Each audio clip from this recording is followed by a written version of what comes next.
সুচিত্রা, তোমার মনের ভাষা আজও বুঝিনি।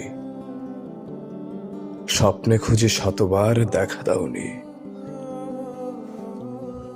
বটতলাতে বইমেলাতে কিনে দিতাম বই।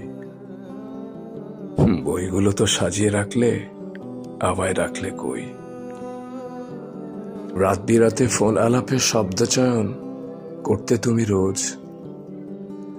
সবকিছু তো ঠিকই ছিল, এখন তুমি নেও না কেন খোঁজ?